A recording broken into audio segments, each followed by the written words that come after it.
Hey there, welcome back to the channel. They left, maybe without warning, maybe with excuses that didn't make sense. Maybe they blamed you, or worse, made you feel like you were too much to love or not enough to stay for. And now you're sitting in the wreckage of what used to be. A ghost town of memories, questions that don't have answers, and a silence that hurts more than their words ever did. It's okay if you're still waking up hoping this was just a bad dream. It's okay if part of you still wants them to text. Not because you want them back, but because you want to matter. You want to know that all of it meant something, that you weren't the only one who felt it. I know what it's like to carry a heart that's still full while your hands are empty, to give your best and watch someone walk away like it was never enough, to ache with a kind of sadness that no one claps for, the kind that makes even the simplest moments feel heavy. But this video isn't about chasing them. It's not about pretending you're fine when you're not. It's not even about revenge or proving anything. It's about truth. The truth that your worth didn't leave with them. The truth that healing isn't loud, but it's powerful. The truth that you don't need their apology to begin again. You're not here to win them back. You're here to win yourself back. The version of you who used to smile without forcing it. The version who didn't have to ask to be chosen. The version who didn't feel like loving someone meant losing yourself. They may have walked away, but they didn't take the best parts of you with them. You're still here. You're still whole, even if you feel broken. And what comes next is not about pretending the pain didn't happen. It's about using it, learning from it, growing through it. Because healing is not forgetting. It's remembering who you were before they convinced you to doubt it. You don't make someone regret losing you by posting pictures or pretending to be happy. You do it by becoming someone who no longer looks for love where it was never safe. You do it by rebuilding, quietly, intentionally, fiercely, and one day when they look back, they'll see the version of you they couldn't hold. Not because you were too little, but because you were more than they were ever ready for. This is not the end of your story. It's the beginning of your return to yourself. Let's take the first step together. Number 1, accept that closure may never come. One of the hardest truths to sit with after heartbreak is this: the closure you crave might never arrive. You might never hear the words, "I'm sorry." You might never get the text that says, "I was wrong." And no matter how much it hurts, that's something you have to accept. Not because it's fair, but because holding on to hope for an apology keeps you chained to a moment that's already over. You deserve more than breadcrumbs of clarity from someone who didn't respect your heart when they had it. But the painful part, they may go on living their life without ever acknowledging the wreckage they left behind in yours. They may convince themselves it wasn't that serious, that you'll get over it, that they weren't responsible for the emotional cuts they made you carry. And the more you wait for them to right that wrong, the longer you stay in a story that no longer serves your healing. This is where the shift begins. When you stop searching for peace in someone else's remorse and start creating it within yourself. Because real closure doesn't come from their mouth. It comes from your decision to stop reopening wounds, waiting for words that might never come. It comes from choosing to walk forward even when the pain still echoes in your chest. Marcus Aurelius once said, "You have power over your mind, not outside events." Realize this, and you will find strength. That's what closure really is. A reclaiming of your power. A recognition that while they controlled how they left, you control what happens next. You get to decide what you carry forward and what you leave behind. You get to choose peace over poison, self-worth over shame, growth over grief. Stop trying to decode their silence. Stop thinking you'll heal faster if they just admit what they did. You don't need their permission to move on. You don't need their approval to feel whole again. The very fact that you showed up, loved deeply, and still stood back up after being left, that's proof enough of your strength. So instead of asking, why did they do this? Ask, what can I build now that they're gone? Turn the pain into purpose. Let the silence be your sanctuary. Write your next chapter so powerfully that one day, if they ever do come back looking for closure, they'll find a door that no longer opens. Their regret won't come from your tears. It'll come from your transformation. The day they realize you made peace without their apology. That's the moment they lose the privilege of your heart forever. You don't need their words. You need your own courage. And that courage? It's already waking up inside you. Number 2, stop trying to be understood by the person who misunderstood you. There's a specific kind of heartbreak that comes not from the goodbye, but from the feeling that you were never fully seen. You opened your heart. You spoke your truth. You showed up with every part of you. Honest, raw, real. And somehow they still didn't get it. And so you go back through the memories, searching for the moment where it all slipped through your fingers. You wonder if you said too much or not enough. You wonder if they would have stayed had you just explained your heart a little more clearly. But here's the truth. No one tells you. The right person doesn't need translation. The right person won't need you to twist yourself into something smaller, softer, easier to digest. They won't make you feel like your emotions are too much or your love is too intense. They won't misunderstand your silence as indifference or your boundaries as rejection. They'll meet you where you are. And more than that, they'll be grateful for the depth you bring. The one who walked away didn't walk away because they didn't understand you. They walked away because they weren't ready to receive you. And no amount of over-explaining, overextending, or overthinking will change that, because a person who truly values you won't need to be convinced of your worth. As Maya Angelou once said, when someone shows you who they are, believe them the first time. You showed them love. You showed them loyalty. You showed them your heart. And they walked. That's all you need to know. Now the healing begins when you stop arguing with reality. When you stop drafting the perfect message in your head that might finally make them understand what they lost. Because the truth is, they already know. Deep down, they felt it even then. They just weren't ready to rise to the level of love you were offering. And that's not your failure, it's theirs. Let your silence say what your words no longer need to. Let your absence echo louder than your presence ever did.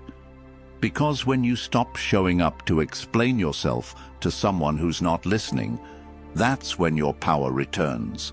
That's when they start to feel the weight of everything they dismissed. They remember the way you made them feel safe, how your presence grounded them, how your love asked nothing but gave everything. And that remembering, it's what leads to regret. So stop trying to be understood by someone who couldn't even understand themselves. Your energy is sacred. Your time is sacred. Use both to build a life that reflects your truth, not one that chases after someone who didn't have the capacity to hold it. Because the moment you stop trying to fix what they broke, that's the moment you begin to heal. And healing, not convincing, is what will set you free. Number 3, rebuild the identity you lost in the relationship. After a breakup, there's a silence that doesn't just come from the absence of their voice. It comes from the absence of your own. You start to notice all the parts of yourself you handed away without even realizing it. The things you stopped doing, the dreams you quieted, the voice you softened. You look in the mirror and see someone you don't fully recognize, and the question hits you like a wave. Who am I now? It's a painful question, but it's also the beginning of your return. Because the truth is, real love never demands that you disappear inside it. Real love adds to you, not subtracts from you. And if you gave so much of yourself that you barely know who you are now, that's not a reflection of your weakness, it's a reflection of how deeply you cared. But now, it's time to redirect that care inward. It's time to find your way back to the parts of yourself that got lost while trying to hold on to something that was never meant to be one-sided. Start with what's been quiet inside you. The things you once loved before the relationship consumed your attention, the passions, the places, the people who made you feel alive. You don't need to make big, dramatic changes. You just need to move. Begin again. Wake up early just to listen to music that makes you feel something. Journal not to make sense of the pain, but to reconnect with your inner world. Go on walks without your phone and let the silence speak to you in a way their words never could. Slowly you'll start to feel it, a whisper of strength beneath the sorrow, a flicker of light in the middle of the loss. Seneca once said, "No man was ever wise by chance." And the same is true for healing. Wisdom doesn't fall into your lap. It's built in the quiet hours of choosing yourself again and again, even when it's hard. So every small step you take back to yourself is not just healing. It's growth. It's rebirth. The version of you that emerges from this will be different. Not because they changed you, but because you chose to rise after being broken. And that new version? That's the version that will walk into rooms with unshakable peace. The version that will no longer shrink for anyone. The version that no longer needs validation because you've already found it in your own reflection. And when they see that version of you, from a distance, in silence, it will shake them. Not because you became someone else to get revenge, but because you became fully yourself in the absence of their love. This is your becoming. Don't rush it. Just keep showing up for you. That's how the identity returns. That's how regret begins. In the shadow of your rising. Number 4, let your healing be louder than their silence. Healing quietly is one of the most radical things you can do after heartbreak, because we live in a world that rewards noise. We think closure comes from confrontation. We believe revenge comes from being seen. But the real transformation, the kind that reaches deep into your soul and changes the way you move through the world, doesn't need an audience. It doesn't come from performing your pain. It comes from honoring it in silence and choosing growth, even when no one is watching. You didn't post the cryptic quotes. You didn't try to bait them with stories that hinted at your sadness. You didn't message them just to remind them you still exist. You chose stillness. Not because you weren't hurting, but because you knew that healing had to come from within, that the answers you were looking for wouldn't come from someone else's validation, but from your own quiet decision to keep going. That's the part they never saw coming. They thought silence meant weakness. They thought your quiet meant you were breaking down behind the scenes. What they didn't understand is that silence, when chosen with intention, is strength in its purest form. It's what happens when you no longer need to be understood to feel whole. It's what happens when you stop trying to be heard by someone who was never truly listening. And as you've slowly started picking up the pieces, reshaping your routines, reconnecting with yourself, tending to the wounds they left behind, you've built something they can feel, even if they never see it. Because healing shifts your energy. It makes you move differently, think differently, speak differently. You begin to carry a calm they can't access anymore, because they lost their place in your life the moment you stopped needing them to fix what they broke. Marcus Aurelius once wrote, "The best revenge is not to be like your enemy. You didn't mirror their coldness. You didn't return their silence with spite. You rose above it, and that's what makes the regret cut deeper. Not because you became vindictive, but because you became untouchable. Not in pride, but in peace." There's no louder echo than someone who used to need your presence now being haunted by your absence. Not because you vanished dramatically, but because you healed silently. While they were waiting for chaos, you gave them serenity. While they expected you to spiral, you stood still and chose yourself. And in that stillness, something powerful happened. You stopped trying to be seen by the one who left and started seeing yourself again. That's where the real healing lives. That's where regret begins to burn in the heart of the one who let you go. Keep healing. Keep choosing peace. You don't need to be loud to be unforgettable. Number 5. Remember what you deserve and don't settle again. The real heartbreak doesn't always come from the goodbye. It often comes from the quiet realization of how much of yourself you gave away just to feel loved. You didn't lose them overnight. You lost little pieces of yourself every time you accepted less than you deserved. Every time you silenced your needs to keep the peace. Every time you forgave what should have been a deal breaker. Not because you were weak, but because you loved deeply. You hoped they would change. You believed that if you loved them harder, they'd finally see your worth. But the truth is, someone who truly values you doesn't need to be convinced. They show up. They stay consistent.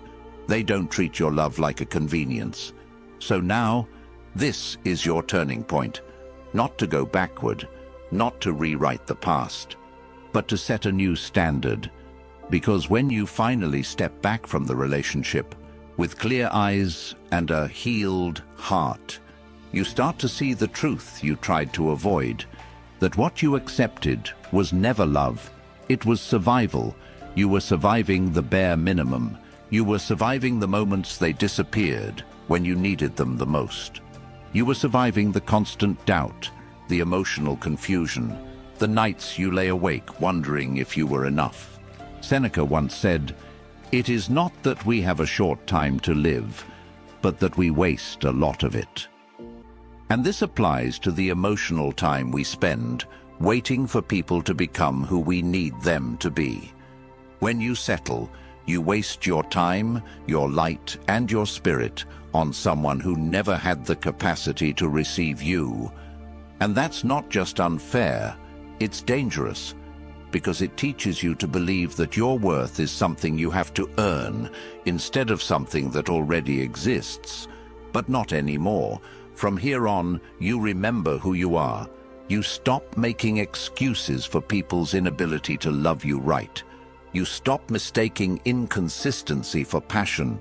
You stop accepting confusion as a sign to hold on when it's really a sign to let go. You deserve clarity. You deserve consistency. You deserve someone who doesn't make you beg to be prioritized. And the most powerful thing you can do now isn't to wish they'd come back. It's to promise yourself that you'll never again shrink just to fit into someone else's small idea of love.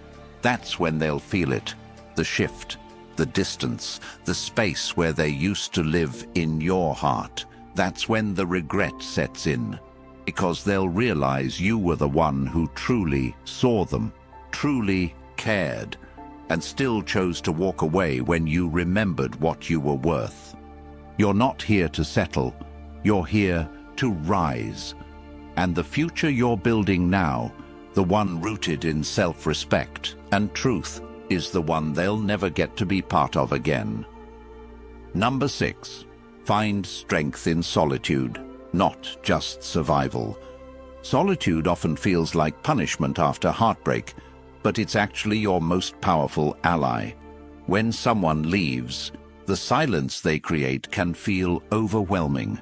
The noise of the relationship, the attention, the texts, even the arguments, is suddenly gone, and you're left with nothing but yourself. But what if that's not a loss? What if that's the beginning? The truth is, solitude is not about being without someone. It's about finally being with yourself.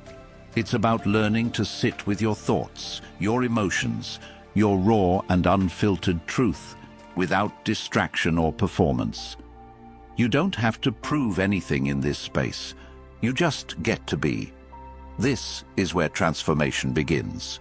Not in survival mode, not in rushing to fill the void, but in staying still long enough to hear what your soul has been trying to say. Maybe you were too busy loving someone else to notice how far you drifted from yourself. Maybe you forgot what it felt like to feel peace in your own company. Maybe you've never truly been alone, not like this. And it scares you. But don't run from it. Lean in. Let the quiet show you what chaos tried to hide. Marcus Aurelius once said, "Nowhere can man find a quieter or more untroubled retreat than in his own soul." That's the power of solitude. It's not empty, it's not lonely, it's sacred, and it's yours. When you allow yourself to fully exist in your own space, you stop depending on others to validate your existence. You stop waiting for a text to feel worthy, or for someone's attention to feel alive. You begin to recognize your own voice, the one that was buried under the weight of trying to be enough for someone else. And here's the beautiful part. Once you become whole in your solitude, your standards change. You no longer tolerate half-loves and almost. You stop chasing people who can't meet you where you are because you finally realize you are not hard to love. They were just not capable of loving you fully. You stop seeking comfort in places that cost you your peace. And the loneliness, it doesn't disappear, but it transforms. It becomes a quiet strength, a stillness that grounds you, a confidence that radiates not from being chosen, but from choosing yourself. Solitude is not the end of the story. It's the training ground for the life you're meant to live next. It sharpens you, it softens you, it wakes you up. And the version of you that rises from this solitude, the version that no longer fears being alone, the version that knows their worth without needing it confirmed. That version is powerful beyond words. That version no longer begs for love. That version becomes love, grounded, whole, and unshakable. You didn't just survive, you met yourself. And in doing so, you became someone they'll never have access to again. Making someone regret losing you isn't about proving a point. It's about reaching a place where their absence no longer defines your worth. The power doesn't come from what you say to them. It comes from what you finally say to yourself. That you are enough, that you deserve peace, that healing is no longer something you're waiting for, it's something you're creating. Regret doesn't show up because you stayed broken. It shows up because you chose to rebuild. Quietly, deliberately, fully. You stopped needing them to validate your story and started writing one that was yours alone. And that's what they'll feel. Not your revenge, your release, your freedom, your steady glow in a life they no longer recognize. So, keep going. Keep showing up for yourself in the smallest ways. Keep choosing the path that brings you back to you. You're not chasing closure anymore. You're becoming it. You're not seeking answers. You're living the ones your heart already knew. That you were never too much. That you never asked for too much. You simply loved deeply. And now you're learning to love yourself the same way.